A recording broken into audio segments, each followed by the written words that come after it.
Hello, hello, and welcome to the Tip of the Iceberg podcast, brought to you as always by the Hockey Podcast Network. My name is Nick Berlansky, and as always, I am joined by Nick Horwat. Obviously, there's a reason that we're here post Game 6. Obviously, there's a reason that Horwat's face is the expression that it is. The Pittsburgh Penguins season is officially over. They lost by a score of 5-3 tonight to the New York Islanders in Game 6, dropping the series in 6 games. Horwat, how you doing tonight, buddy? Not doing well. I'm not doing well. I will say I had a period to breathe. Mm-hmm. That was good, rather than just it being double overtime, end of the game like that, and it all just kind of has to drain out of you at once. I had a whole period to accept the fact that this season was over, for whatever reason it may be, and then they decided to tease me and play pretty good in the first 10 minutes. Other than that, I'm doing okay, I guess. Yeah, just okay, I guess. Yeah. I mean, it was a tough game here in Game 6 because the Penguins did give a lot of us hope with the way that they were able to come out, and of course being able to beat Ilya Sorokin a lot more than they were able to in the games prior. But we'll get into all that and more as we're going to review Game 6 in our first segment of episode 50 of Season 2. So for what it's worth, a landmark episode for the Tip of the Iceberg in Season 2, the 50th of the second season. We'll talk about Game 6. We'll have a playoff post-mortem in our second episode. And then considering this is technically our Thursday episode, we will have our shout-outs and call-out segment to finish off the show. But we want to thank everybody that is tuning in live on Facebook, on Twitter, and on YouTube. Because we are live on Wednesday evening. If you do hear a little bit of rain and thunder in the background, it's just because the biggest thunderstorm since I moved to Virginia is happening now of all times. But we're going to get through it. I have one here too, but it never really came. So actually, I take that back. It straight up downpoured about a minute after Jari led in the 5th, and I thought this is just poetic. But then it went away. But yeah, it's same here. In case it comes back, expect thunderstorms, and honestly, it's appropriate. Yeah, it was a rainy day at the end in Virginia and in Pennsylvania, and it was a rainy day for the Pittsburgh Penguins on the ice. Let's get into Game 6. I just want to apologize now for all the negativity I will be throwing out the rest of this episode. Yeah, get that out of the way. I'm not going to say too many positive things here. It's pretty hard to stay positive after your team loses in the playoffs, especially the way that they were unceremoniously dumped out of the playoffs, thanks to the goaltending effort by Tristan Jarry and some of the defensive effort by the team in this game. But let's get to Game 6 because it was a crazy Game 6, especially in the first period. Starting out early, Jeff Carter put in his 4th goal of the playoffs to give the Penguins a 1-0 lead. But unfortunately, kind of the storyline of that first period, the Islanders were able to just answer back everything the Penguins were doing. Anthony Beauvillier beat Sidney Crosby down the wing and was able to put in his 3rd goal of the postseason to tie it at 1. Jake Gensel finally able to get on the scoreboard on the power play in the first period, giving the Penguins a 2-1 lead before Kyle Palmieri was able to tie it up shortly after that.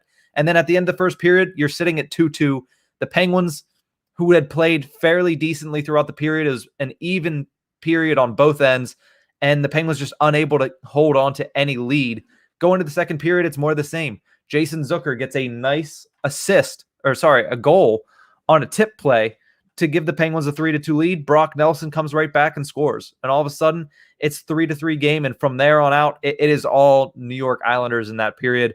Ryan Pulock puts in a goal to make it 4-3, give the Islanders their first lead of the game. Brock Nelson with his 2nd goal of the game, his 3rd of the postseason, put the Islanders up 5-3. And at this point, it was all over but the crying, because knowing the way that the New York Islanders play the game of hockey, knowing that they had a 2-goal lead going into the 3rd period of a game where the Penguins' backs were up against the wall, it was pretty hard to imagine the Penguins being able to go out and outscore the Islanders by 2 goals whenever they're set up to play the way that they're set up to play. And that is exactly what happened. The Pittsburgh Penguins just were not able to beat Ilya Sorokin in the 3rd period at all, and they fall by a score of 5-3. The season is over. Effectively, this entire great opportunity that it seemed that the Pittsburgh Penguins had coming into this postseason is gone in an instant. And by an instant, it's about 2 weeks, but gone too soon for sure, much sooner than anybody in Pittsburgh expected or hoped. But Horwat, what are your overall opinions on the game before we get into the specifics of it? There were countless times throughout this game that you could watch this team and know that the Penguins were the better team overall. And they were obviously mostly through the first part of the game, obviously kind of in the third. It's just mind-boggling to me. I just tweeted this out. It is quite literally mind-boggling to me that this team is this good. This is the best team we've had in a while. Yes. Top to bottom, front to back. If DeSmith wasn't hurt, you could even say the starting and backup goalies are two good goalies, despite popular belief, apparently.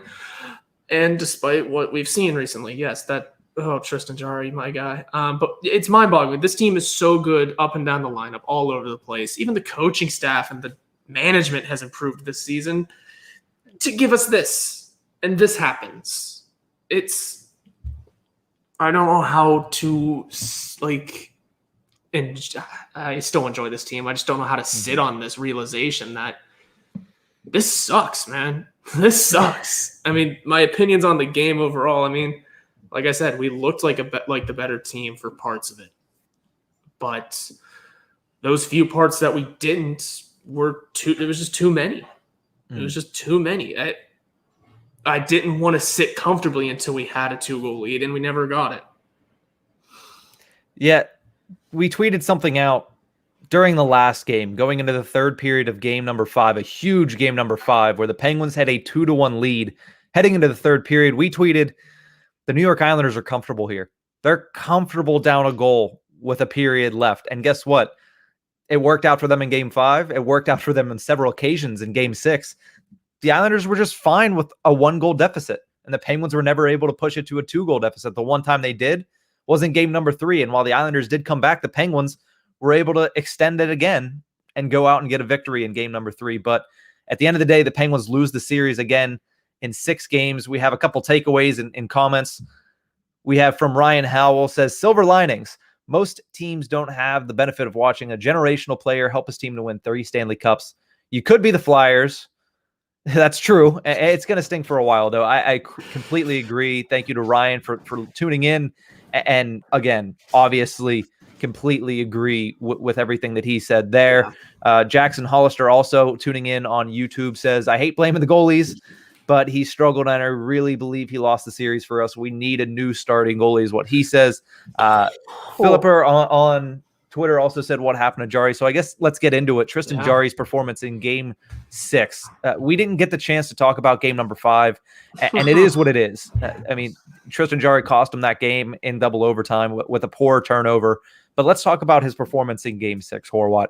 To me, it didn't seem as if he was ever comfortable in the net. Nope. And I literally wrote an entire story about it because of that boneheaded pass straight to Josh Bailey. It's not so much that he has played bad. I mean, he could have played better, but he lost his mind every game we lost, it seemed. He was too worried about playing a body or being an aggressive goaltender. So it cost him on so many occasions.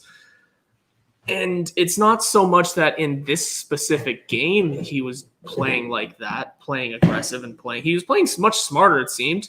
He just couldn't stop a beach ball tonight. That's all it was in game 6.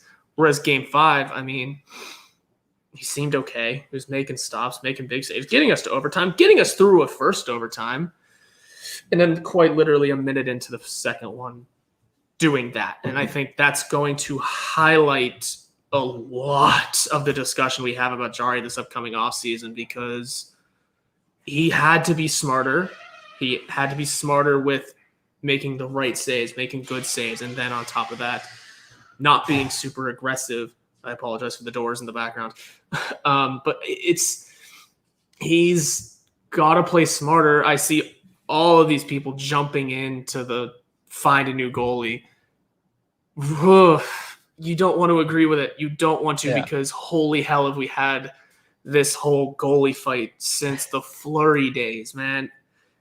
So many people tweeting out about the 2012-2013 Fleury, and then this Tristan Jarry. It's so brutal. It is beyond brutal. I don't have words for a lot of this. It's just, this hurts.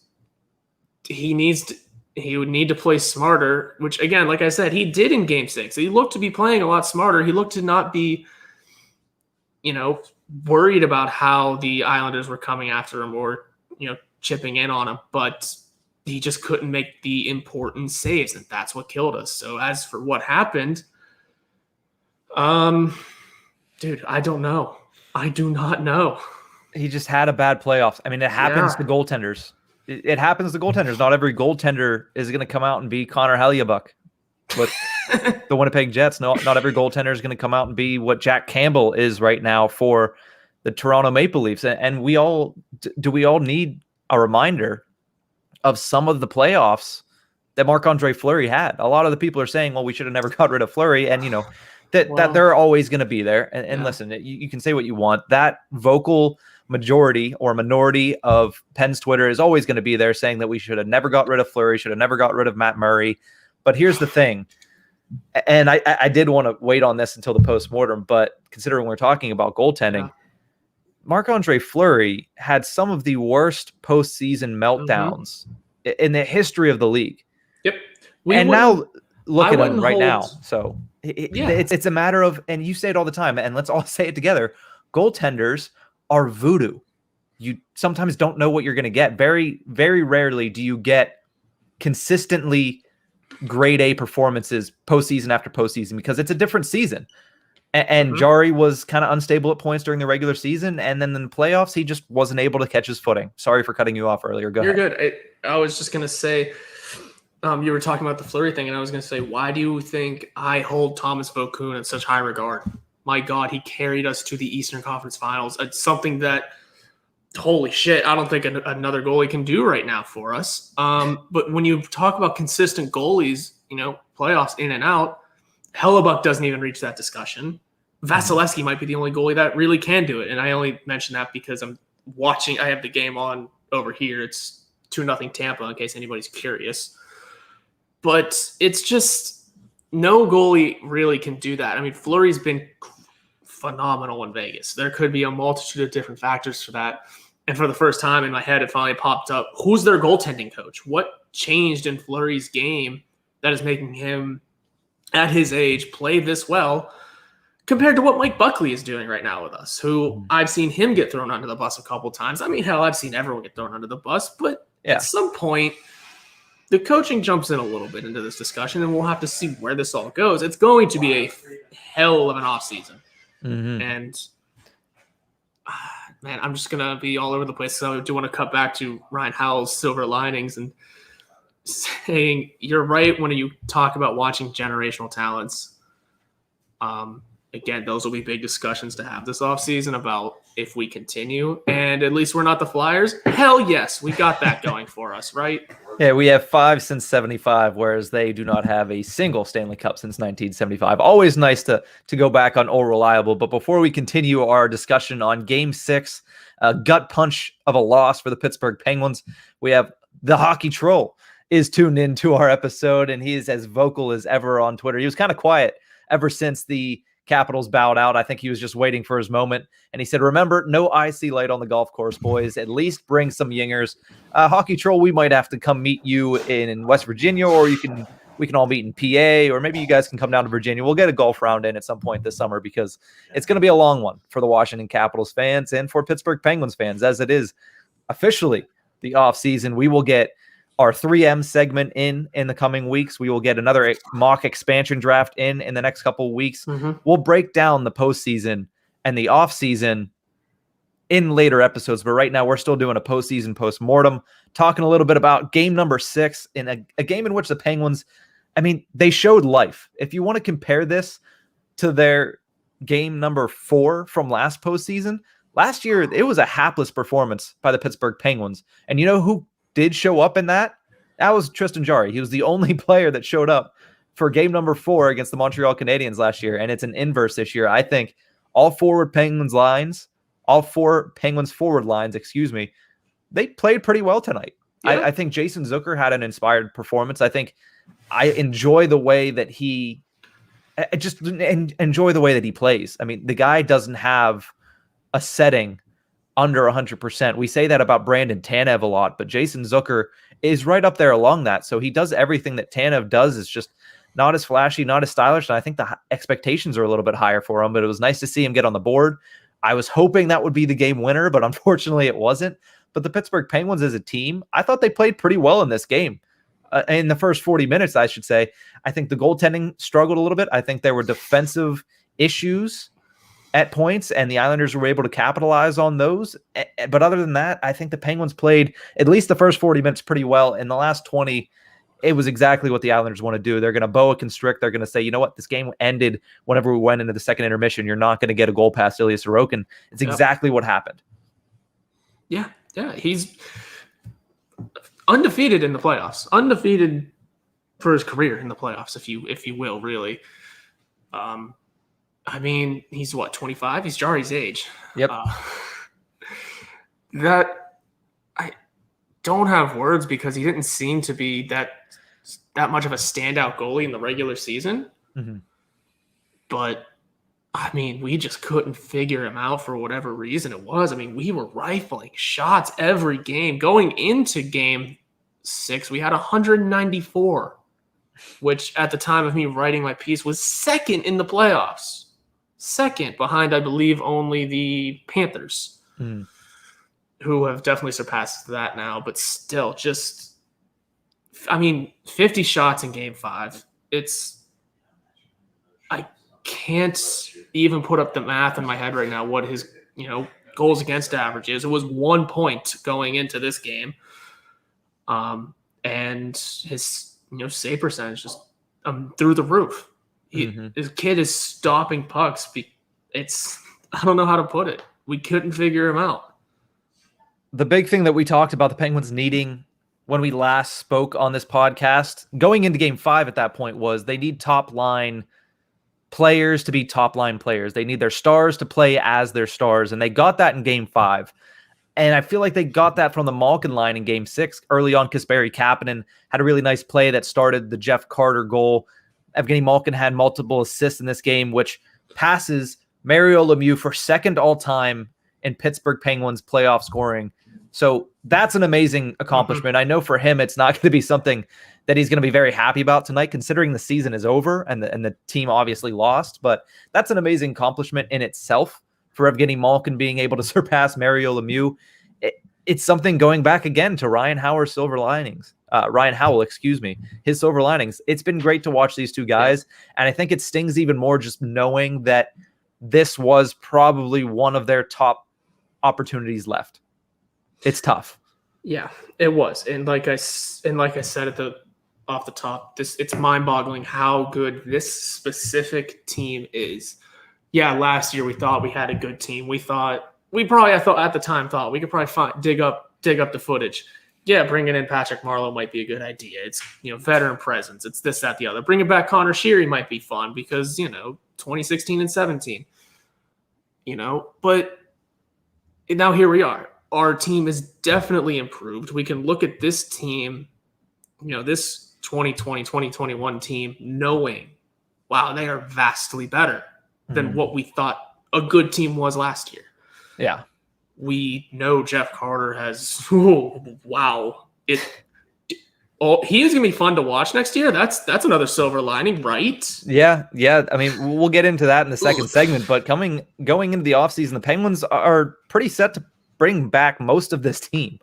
So if you can figure out some of the issues that you have basically the same team, and that doesn't mean doesn't mean you're going to have that big of a drop-off next season. But let's bring it back to game 6 really quickly before we move into that postseason post-mortem. Yeah. I really feel that the New York Islanders have a shot to go out and beat the Boston Bruins. The only difficult thing for them is going to be, can they beat an actual goaltender in Tuukka Rask? Because he's not going to give them games the way that Tristan Jarry gave them a couple games in this series. But here's the thing with the New York Islanders. Ryan Pulock and Adam Pelech, I think you need to give them an amazing amount of respect, seeing what they were able to do to the Sidney Crosby line. I think those two, if any team in the NHL were to pick what the best defensive pairing is when it comes to playing defense, actually playing defense, they have to be top 3. I mean, they completely shut down the Sidney Crosby line. Sidney Crosby, Jake Gensel, and Brian Rust. In this series, Crosby had 1 goal in game 1. Gensel had 1 goal on the power play in game 6, and Brian Rust only had 2 goals.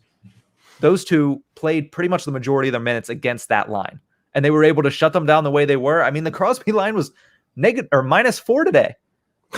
That was absolutely horrendous when it comes to the defensive zone, and part of that is because of the frustration of Adam Pelech and Ryan Pulock. So a shout out to them. That was a huge storyline in this series, is that those guys were able to shut down the Penguins' first line, and it continued tonight. It was 100% the second biggest storyline in this series behind the Penguins goaltending.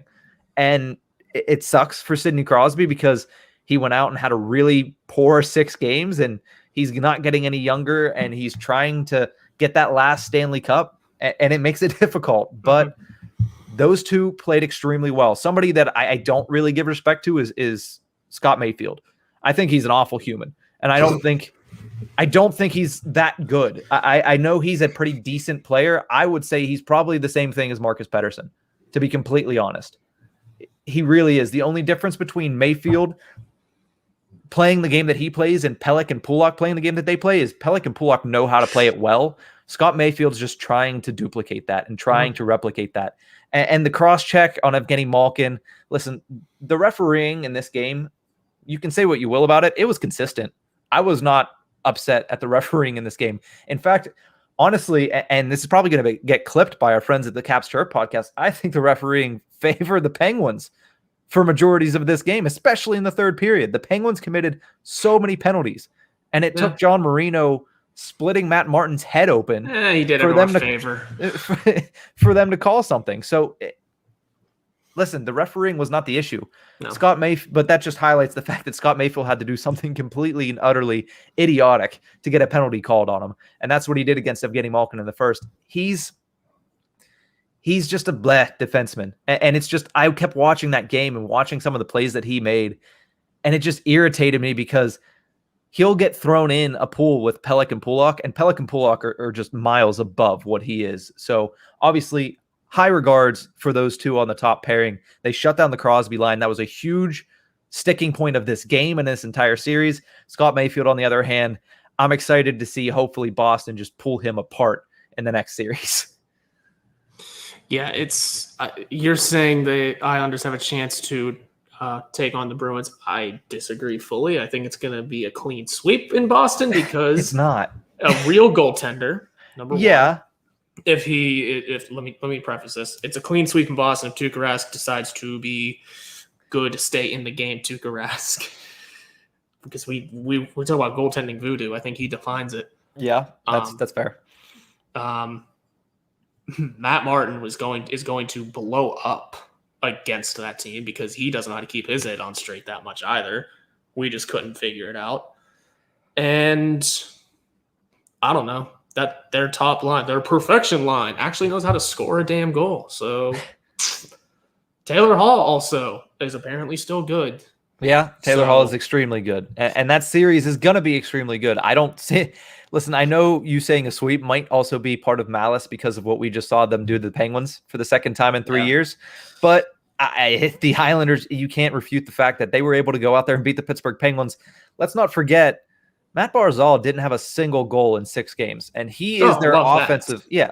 I mean, the Penguins were able to shut down Matt Barzal. He had moments where he played pretty well, but for the most part, Matt Barzal was not a factor in this series, and they were still able to win. I mean, the Penguins controlled a lot of the 6 games that happened here.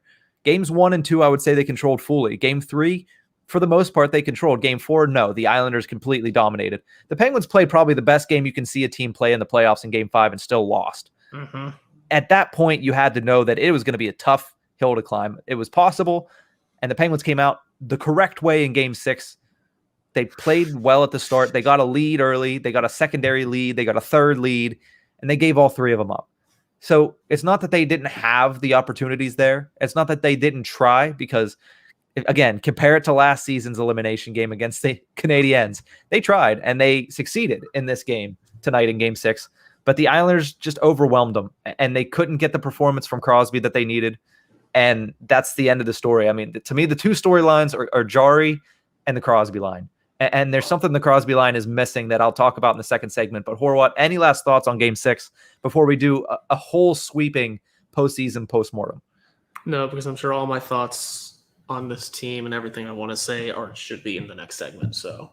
Okay, well, we're going to take a quick break. When we return, we're going to continue talking about the Pittsburgh Penguins season as it has come to an end, losing Game 6 by a score of 5-3. But we're going to take one quick break. When we come back, talking about the Penguins postmortem. We'll be right back.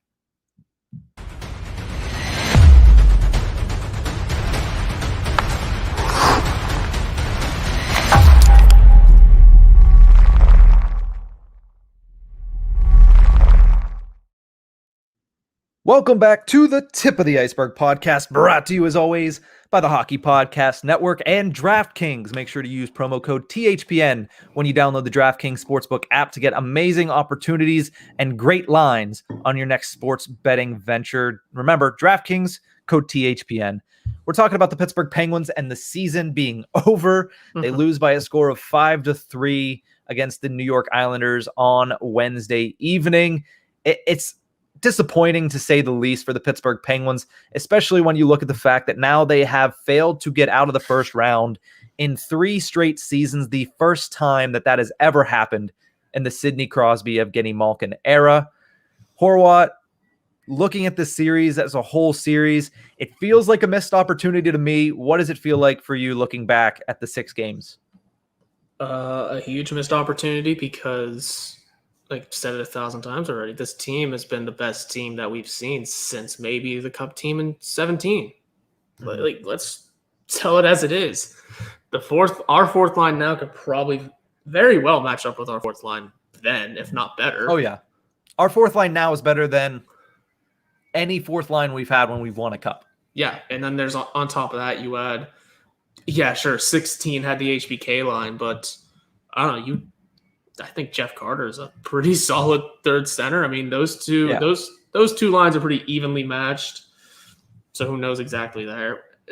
This is one of the better teams that we've seen in a long time, and this is just sad. This is just depressing to end it like this.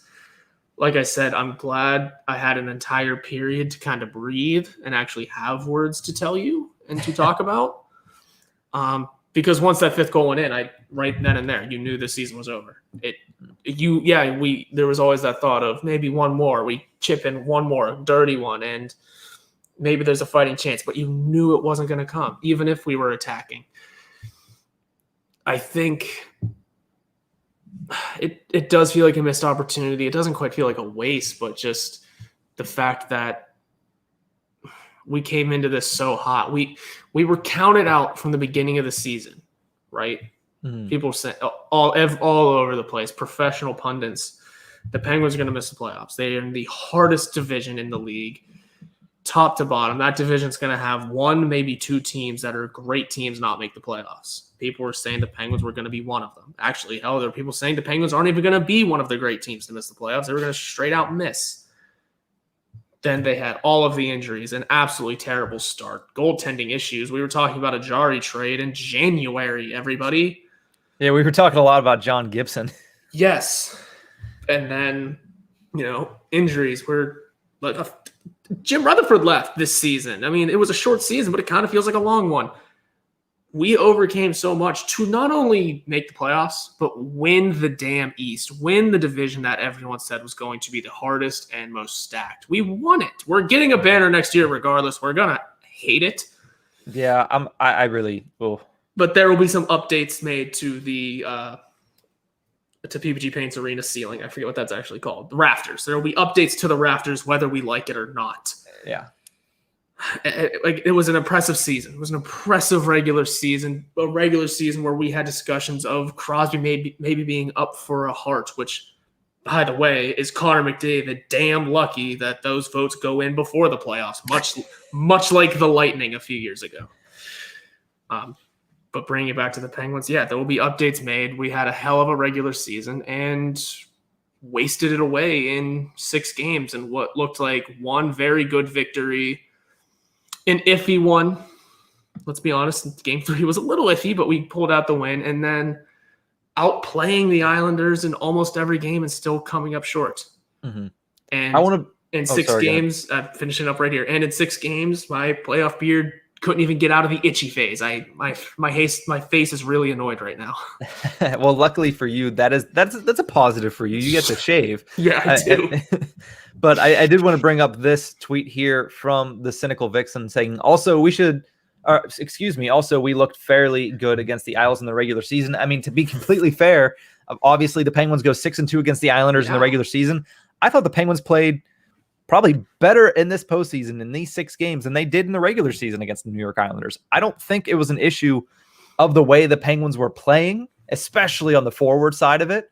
I know the first line struggled a little bit, but the first line also controlled pace of play and had opportunities. I mean, Jake Gensel had 24 shots on goal going into game 6 and then scored a goal. And Crosby and Rust, that line accounted for the most shots on goal for the team. Literally all 3 of those were the top 3 in shots on goal. So while they weren't getting results, it's not for lack of trying, and it wasn't for lack of opportunity. So the Penguins forward lines played well. The Penguins defense had lapses at points, but overall I thought was pretty good. And the goaltending was the goaltending. I don't want to harp on it too much because it's hard to sit here for 40 minutes and talk about the goaltending. But when has it been in history this blatant that a goaltender has been the reason that a team has lost 3 games in a series? We're thinking about this like it's probably not Matt Murray. It's not. I mean, even Matt Murray's play last postseason where it was suspect, it was not as blatantly costly as Tristan Jarry's performance in this season's postseason. I mean, Matt Murray was never to the level that Tristan Jarry was. And here's the thing. It is an unfortunate situation that Jim Rutherford was put in last season, because while Jarry was coming off of a great season, coming off of a all-star season, played pretty well in that one postseason game against the Canadiens, he is still very unproven. Mm-hmm. And the unfortunate thing is he had to make the decision then. He didn't get another season to see how this worked out. It was, okay, you saw a little bit of what Tristan Jarry can do. Now you have to make the decision. Do you want to go with Jarry or you want to go with Murray? Because they couldn't keep both. And they made the decision to go with Jarry, and now we don't know. I mean, it's one season. He had a relatively mediocre regular season for Tristan Jarry, and he had a really bad postseason. We'll see what happens next year, and we're going to get to this, I'm sure, in plenty of our off-season episodes, but Tristan Jarry is going to be back next year. I know tensions are running very high, but Tristan Jarry is going to be back next year. If not for any other reason, is that the fact that the Penguins don't have the salary cap to go out and get a starting goalie on the market. And they do not have a trade to make to bring in a starting goalie, in my opinion. There's not a trade to be made that would help the Penguins by bringing in a goalie and not completely and utterly just deplete what they have up front, because you want to keep what you had up front, because the Penguins up front were great. Mm-hmm. They were great this season. They were great going into the playoffs. So you don't want to cost that by trading too many assets to try to get a starting goaltender when, who knows, Tristan Jarry next season could be the Connor Hellebuck. You never know. I know it's a far-fetched at this point, but it's one postseason. We've seen plenty of goaltenders struggle throughout a postseason. I know the opinion on him is down now. I still think he's with this team. I know that he's not technically Hextall and Burke's guy, and really the only person in this roster that is Jeff Carter, and that worked out pretty well for the Penguins, but there's going to be a lot of changes made. I just don't feel like that's going to be one of them. No, I don't think so either. I think, if anything, man, because DeSmith is a good backup. I would say I want a little bit more support behind him, but because you want a backup goalie that in a pinch can act as a starter, right? Yeah. When it comes to that being DeSmith, he proved it once. I just don't see it happening again. Yeah. Casey DeSmith's not a starter. Yeah. We've said this on several occasions. He's not a starter in this league. He's a fantastic 1B at best, and that's great. And that's what the Penguins needed from him this year. But he's not a starter. And they would have probably loved to have him play in the postseason and as an option in the postseason. And Sly Fox Sports Pod, who joins us again for our second straight live stream. Thank you again, buddy. He says if Casey was healthy, would he had started? I have a hard time believing that he wouldn't. I think he would have started Game 6 if he was healthy. And honestly, in Game 6, I really thought Maxime Lagacé should have came in after the fourth goal. Oh, yeah, that one without doubt. I don't know if DeSmith would have started had he been healthy, but I can definitely agree with you that Lagacé should have been in, period. This should have been put in at some point somewhere along that road. I mean, if you really think about it, he's got a 1,000 save percentage with the team. Yeah. So why not, right? This is brutal. Just because our goaltending depth chart, it's got no immediate help. That's kind of the issue. We have too many guys that are, young, not experienced enough, not good enough, or just not here yet. Yeah. We have good goaltending depth, but it's not immediate help. Yeah, and that is damn right. Yep, and Alex Dorio is probably. Was I just saying? Listen, I love that you said it because it was literally right in the comments there. And Alex Dorio, no offense to him, he's never going to be an NHL goaltender. Emil Larmy, he's kind of getting the Juuso Riikola treatment because obviously we saw Maxime Lagacé in that last regular season game. Yeah. State of Hoppy also joining us a little bit here, probably in the intermission of that first game. He misses Matt Murray. We know you do, Hoppy. We know you do. But the Pittsburgh Penguins, obviously goaltending is not an area of strength as it has been in the past. And right now, again, I have a hard time believing Tristan Jarry is going anywhere. We'll see what Ron Hextall and Brian Burke decide to do in the offseason. They could completely change the face of this team. They could sit here and say, you know what? We're going to stand pat. We thought it was a good team. We won the East Division, and we just need to be better in the playoffs. And that's what it comes down to. I honestly thought that the team played well. Yeah, the first line struggled. Yeah, the goaltending struggled. But overall, I thought the team was pretty good. Cody Ceci had a pretty good Ceci. I mean, his series was really good. Mike Matheson, phenomenal, yeah. Mike Matheson towards the end of the season and into the playoffs, pretty good performances. John Marino stepped up a little bit in the postseason. Brian Dumoulin was as Brian Dumoulin as ever, and Chris Letang is Chris Letang. Listen, we had some of the best hockey he's ever played in this postseason. We've seen some of the worst play he's had in the postseason. So it's what you're going to get with Chris Letang. And we briefly look at the Penguins cap situation and their contract situation. The big names that are going to need to be re-signed in the offseason, Cody Ceci is the only one on the back end. So you can pretty much bring back your entire back end without much issue, except for Cody Ceci. You're going to have to see what you want to do with him. And also remember, you have P.O. Joseph waiting in the wings. Also, forward-wise, Colton Sevier, Mark Jankowski, Evan Rodriguez. These are all names that obviously were not in the Penguins lineup in the playoffs. So you can let them go. You can sign them probably for cheap. Another player that's going to be on that list is Teddy Bluger. You're going to need to re-sign Teddy Bluger. You're going to need to also re-sign Zach Aston Reese. Those are the two big names to me, is Aston Reese and Bluger, because obviously those are the two names of your great fourth line that the Penguins loved. That fourth line was probably the best fourth line when it came to possession metrics, when it came to expected goals for in this series. They were extremely effective, especially in game number 5. I believe they had a 76% expected goals for share at 5-on-5 in game number 5. Absolutely ridiculous numbers for a fourth line. So the Penguins are going to be able to bring back pretty much relatively the same team. I'm sure Burke and Hextall are going to want to put their fingerprints on it a little bit more. We already saw that with Jeff Carter, and that worked out extremely well. I don't know what he finished with. I know he had 4 goals in the playoffs. He had 9 in the regular season. So if you played 20 games, he had 15 goals. He had 15 goals in 20 games as a Penguin to end this season. So clearly that worked out for Hextall and Burke. But Horwat, what are you thinking going into this offseason, just overall first thoughts heading into it?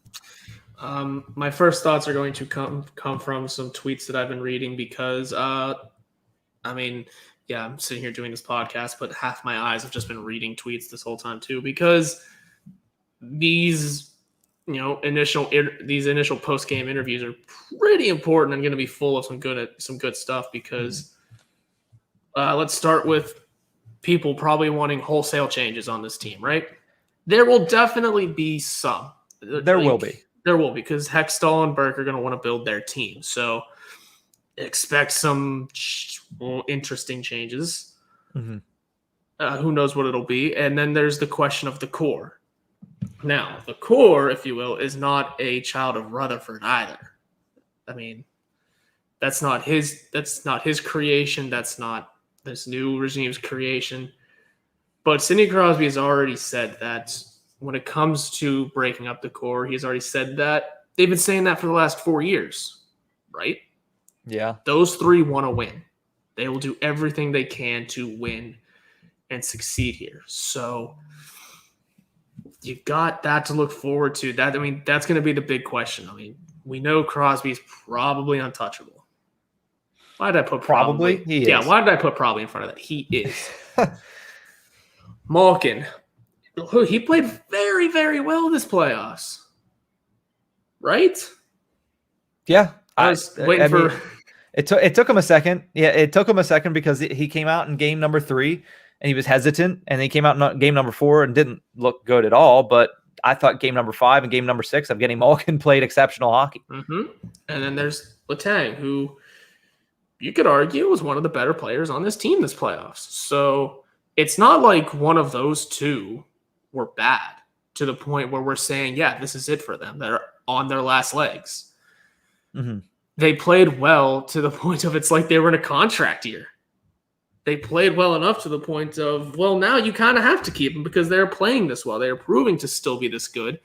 When it comes to the question here, do we ship out Malkin or Letang? I'm saying no. Nope. No, I think we said at the beginning of the season, into the season a little bit, and especially a little bit after the Rutherford resigning, that if this team falls apart, Letang's probably the first to go. Yeah, if it's going to be either of them, it's going to be Chris Letang, but I still don't think it's either of them. I mean, for one, they have no move clauses, and neither of them have any slight inclination of wanting to leave Pittsburgh. So, and that's perfectly fine. I mean, like I said, at the time, I think the discussion was a little more open because Letang may not have been playing his greatest hockey. Malkin was definitely getting older. But now that we've seen it play out this year, they played great. They've both played great hockey, and they've earned their spot to stay. They've earned their spot of where you shouldn't be having that discussion again.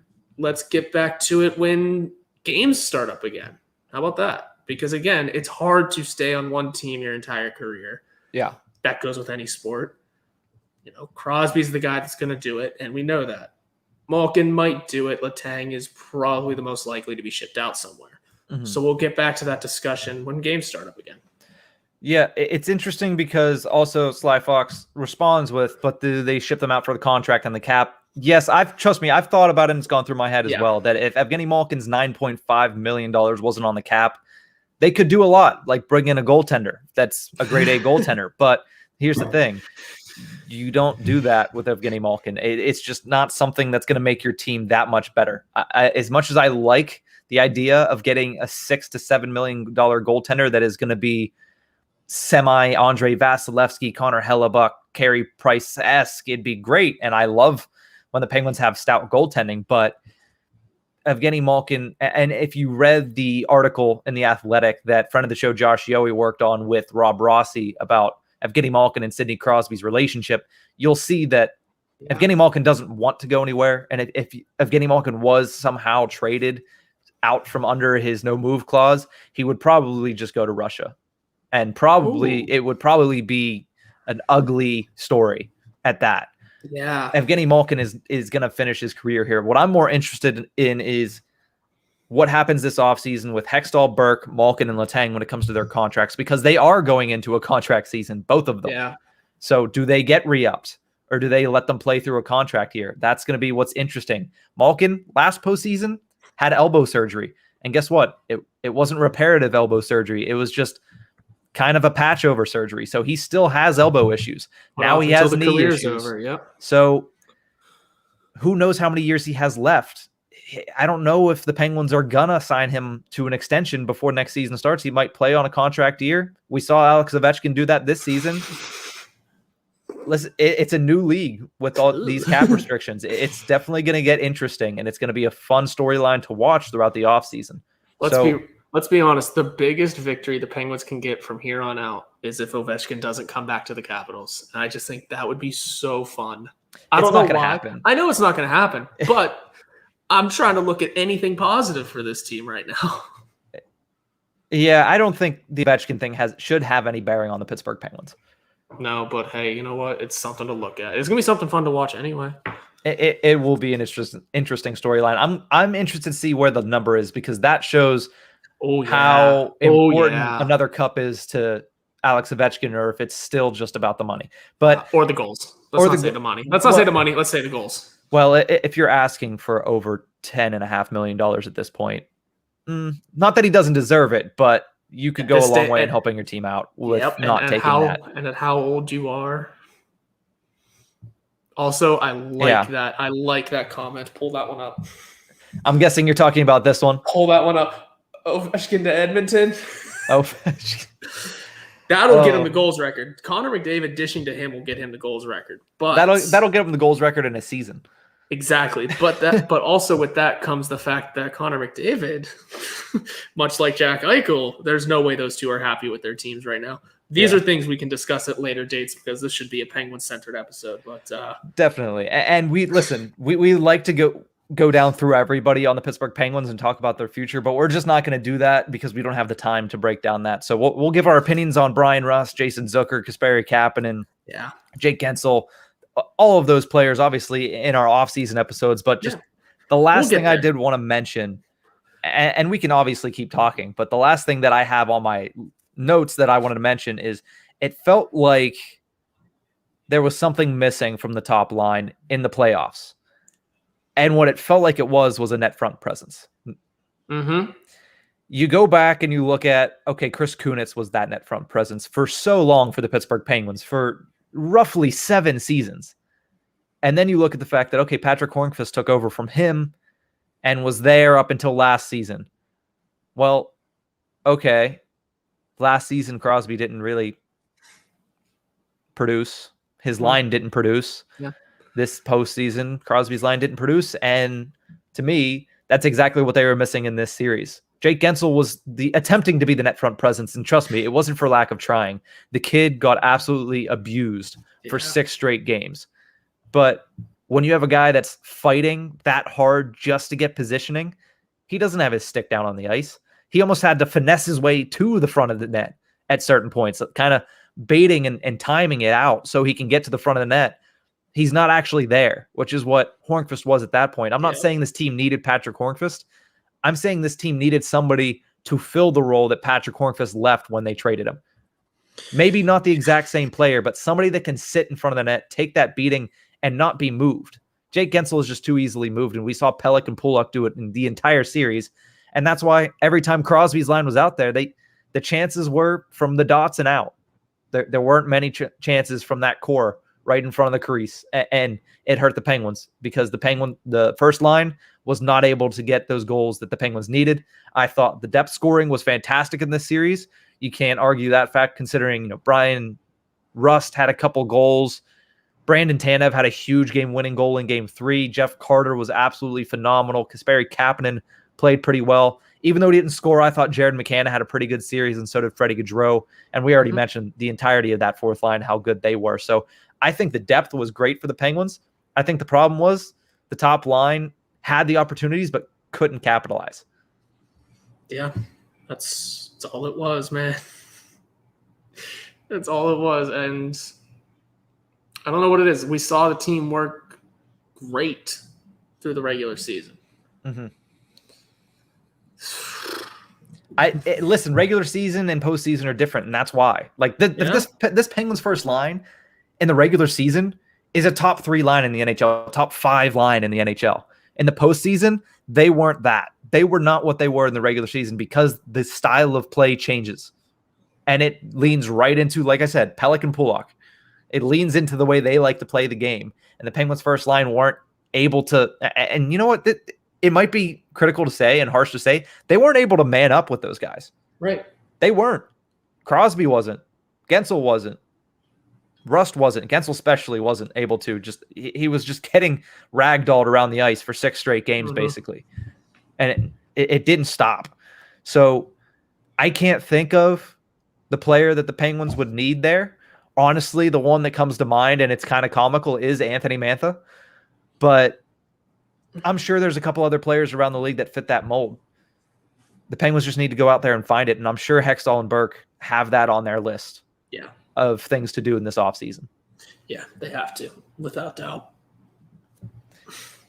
Anything else that you have, Horwat, right now? I know there's a lot of emotions. I know there's a lot of thoughts. We could probably ramble on for 2 hours, but we still need to save something to talk about for the next 3 to 4 months until training camp comes back around.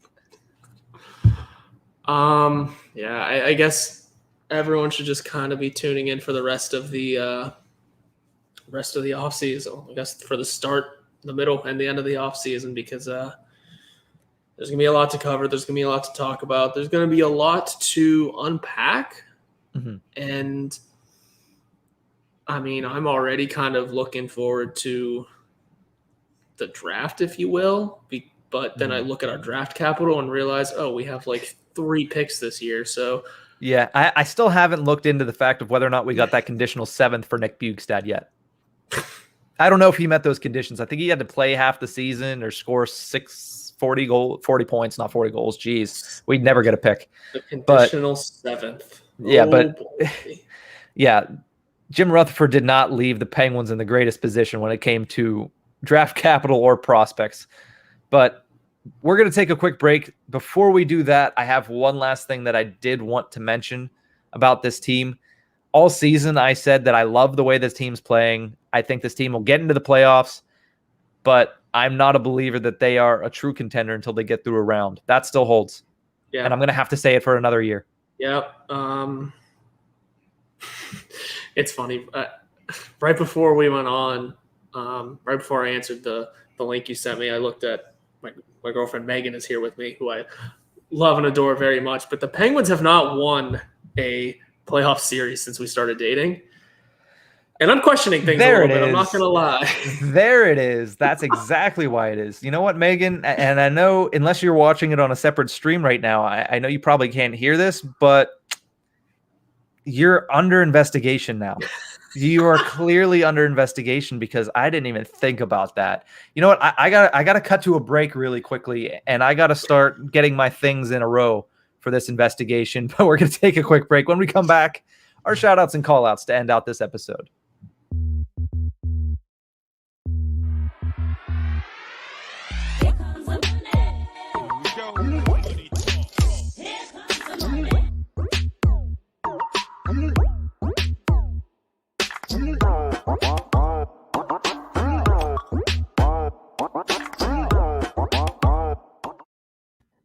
Welcome back to the Tip of the Ice-Burgh podcast, the ending podcast of the 2020-21 Pittsburgh Penguins. Obviously, we're going to continue to do off-season podcasts as well. As of right now, the plan is to continue with our Monday and Thursday episodes.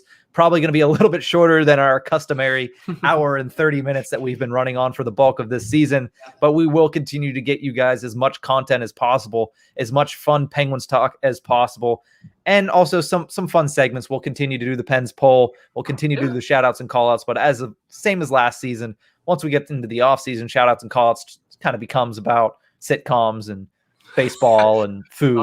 So it'll be fun, but let's get into our shout outs and call outs here.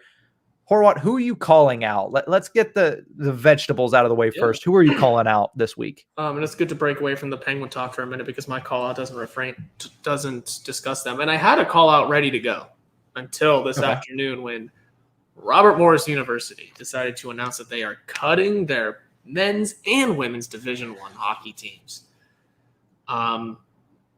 Listen, me and you did not go to a school who had college hockey. I had gone to a couple of D1 RMU games, and they are a ton of fun to be at. Hell, our buddy Brandon played on the D3 team, and those were honestly quite entertaining when the right players were there. The fact that RMU and whoever made this decision decided to make this decision is again, you want to talk about the Penguins being mind-boggling? This is mind-boggling for the city of Pittsburgh. I mean, RMU and that hockey team, and both hockey teams, I should say, really, because the women's team produced multiple Olympians. The men's team was a huge reason why, the NCAA Frozen Four tournament was brought to Pittsburgh. It's a huge reason why. What am I trying to get to here? The Penguins, Mary Lemieux, Sidney Crosby are a huge part of growth in the growth of hockey in Western PA. Mm-hmm. RMU has a huge hand in that as well. They've, from bringing in local kids to play on their teams to growing the sport in just different ways, bringing in the Frozen Four, bringing in attention of college hockey, having a hell of a program, and then the Olympians. I mean, both teams were really good almost at all times. I mean, RMU put up if I'm not mistaken, I think they won a Frozen Four once, and then have definitely put up good fights throughout the past few years. I could be wrong on this. I have a ton of friends that went to RMU. Like I said, our buddy played on the D3 team. He knows a ton of kids that played on the D2 and the D1 team. It sucks to lose a Division One team anywhere. I get RMU isn't the biggest of schools, and people are screwed with money right now, but that's not the cut you make. And I got to find the Jesse Marshall tweet who put it perfectly that I think it was a lot more than just the D1 team that was there. That the whole facility helps grow the game. I mean, mm-hmm. I played inline hockey there. Some of my favorite hockey memories of me personally are at their facility. So a ton of fun stuff from that area and from that school. And I can't find the tweet now, but that's fine. But it sucks that RMU decided to make a decision like this and really just take away hockey from this hockey-loving town. It was a gut punch. There's been a lot of gut punches for Pittsburgh hockey fans in the past week, and this was just another one coming across the wire in the early afternoon. I saw it initially because of your retweet, mm-hmm. and it is sad. It's extremely sad because for all the reasons you mentioned, you're of course a lot closer because mm-hmm.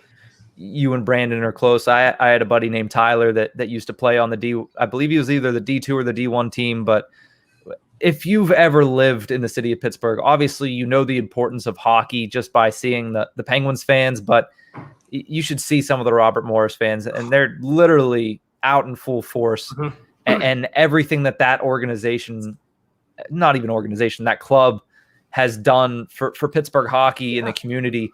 I mean, you mentioned the Frozen Four. That's the big thing for me. If Robert Morris wasn't who they were in D1 hockey, the city of Pittsburgh would not have gotten 2 Frozen Fours in the past, 5-6 years? Yeah. It's what made Pittsburgh kind of a destination for college hockey, which is a budding industry right now and a budding sport right now.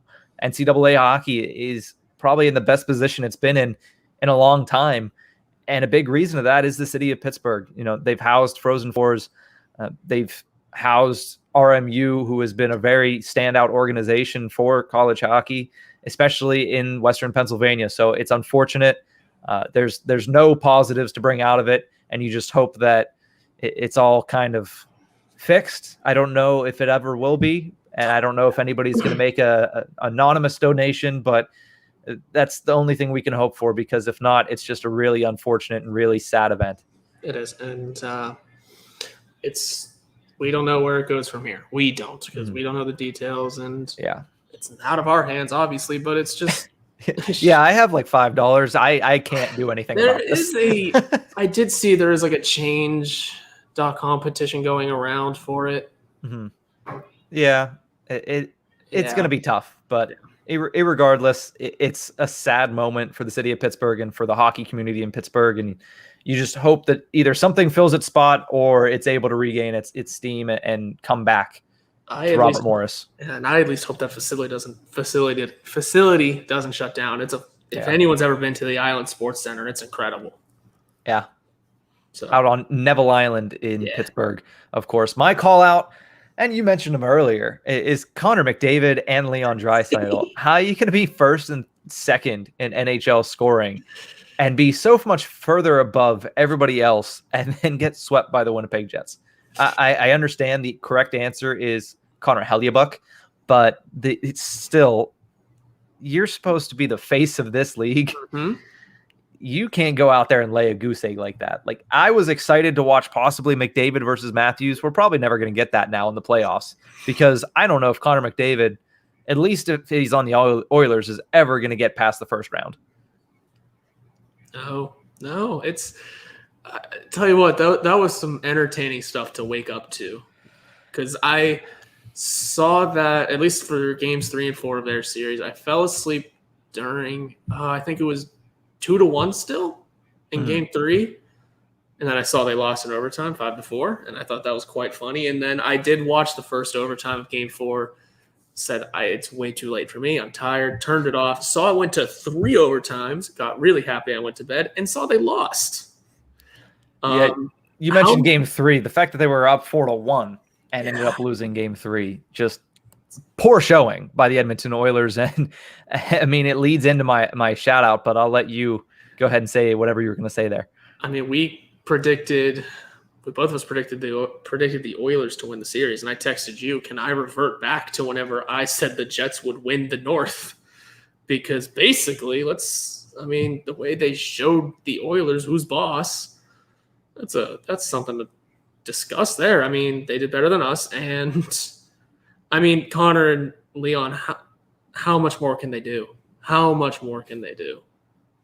Yeah, I mean, they could have scored a point in the first 2 games, but still, realistically, you gotta get a team around them, for God's sake. You have to. Yeah, but I mean, the problem wasn't necessarily Mike Smith, because in the first 2 games, Mike Smith played pretty well. And in the last 2 games, he didn't play as well. But if you look at the team there, I mean, even though I'm calling out the Oilers, I'm shouting out Darnell Nurse, because that man played – he played a 5-minute shift at one point during that 3 overtime game. I mean, the guy was – for obvious reasons, because they don't have defense behind him.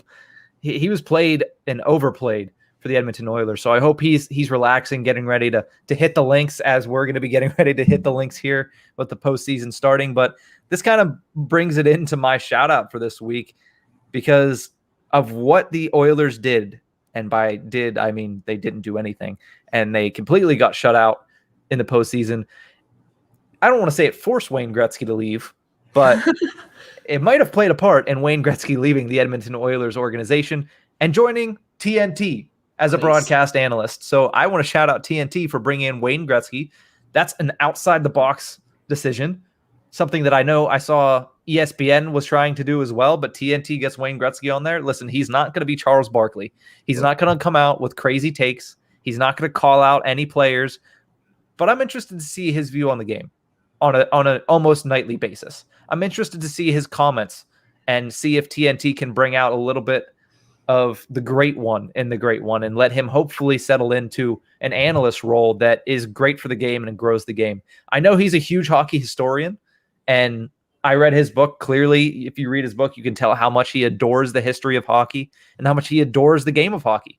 So I'm excited to see Wayne Gretzky as an analyst. I think it's a good move by TNT. I think they need to continue, and they need to find that Charles Barkley figure, because Gretzky isn't it. But if you could find somebody that's like Charles Barkley that can get Gretzky a little bit more into a crazier state of mind, I think that'd be perfect. Could the Charles Barkley by chance be Eddie O, Kenny Albert, or Keith Jones? Because all 3 of those guys also signed with TNT and Turner. Keith Jones. I'm not a fan of Keith Jones, and you know this, and many of the listeners know this. I'm not a fan. I'm also not a fan of this man, which is Mike Milbury. I definitely don't. I don't want to see Mike Milbury do it. I also don't think him or Roenick have any opportunity to get any jobs in the near future in hockey media. So I also don't think Pierre has been given an offer.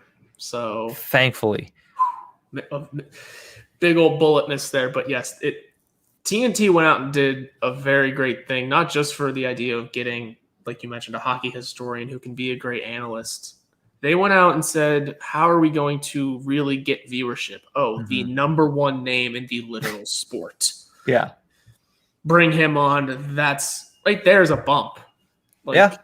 you're going to get the outsiders that know the name because it is so synonymous with the sport. Because, I mean, he hasn't really been in front of a camera that much. I mean, no. He was a coach for a little while, but it didn't turn out well. Yeah. And now he's going to be on TV, easy access TV, no less. It's not like he's just doing these documentaries on NHL Network or, the NHL 100 thing. This is different. This is on easy to find TV. And it's going to be a role that has him doing, I think, at least a decent amount of stuff. He's excited about it. TNT's excited about it. And that's going to bring in just the casual viewer, which is going to be massive for this league and that station going forward. Now we just need to see who ESPN pulls in, because I think that's a pretty big fish. Yeah, Wayne Gretzky's probably the biggest fish that you could pull in. I don't know. What do you think? If you let Ryan Whitney riff as Ryan Whitney would like to riff, wouldn't that kind of fill the Charles Barkley role? I don't know. Those Spit and Chicklets guys have gotten insufferable recently. I can't do it anymore. Okay, fair enough. I guess I won't touch that subject, man. No, all right. I get they're entertaining human beings. I get it, but just there's something about them that's, I don't know. They're insufferable. And also, I forgot to mention, because we're talking about analysts and you mentioned the Oilers, that Stephen A. Smith video.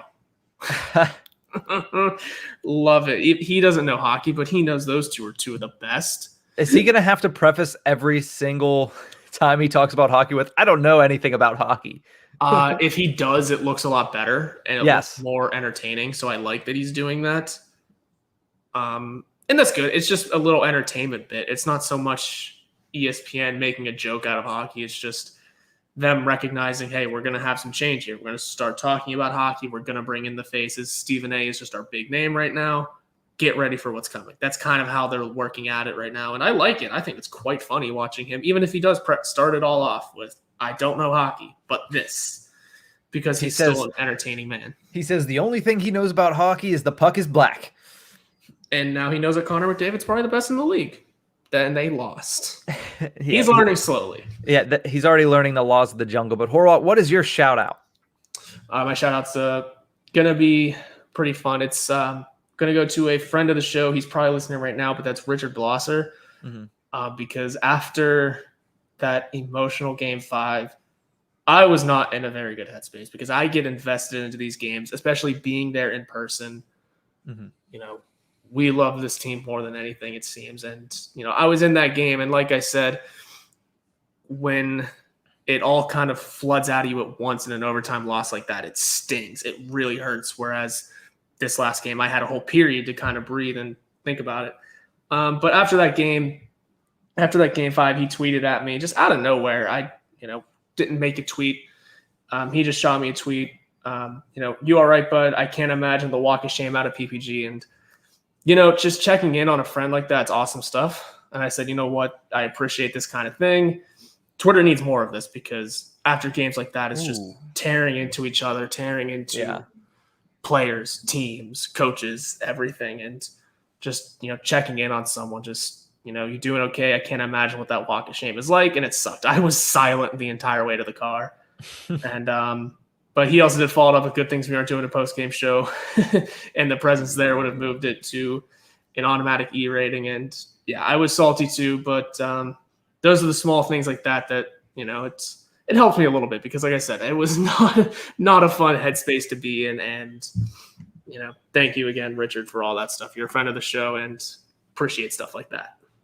Yeah, it was a Class A move by a Class A gentleman. That's the best way to put it. I mean, that's just wrapping it up there. But it has been a great show. It has been a great season for the Pittsburgh Penguins and for the Tip of the Iceberg podcast. I do want to finish this off by thanking anybody that is tuned in, whether it's live on Facebook, on Twitter, on YouTube. If you tuned into the podcast version, whether it be Apple Podcasts, Spotify, I don't know, a can and string, however you've listened to it, both Horwat and I appreciate everything that you guys do for us as listeners. We appreciate you tuning in. We appreciate you commenting.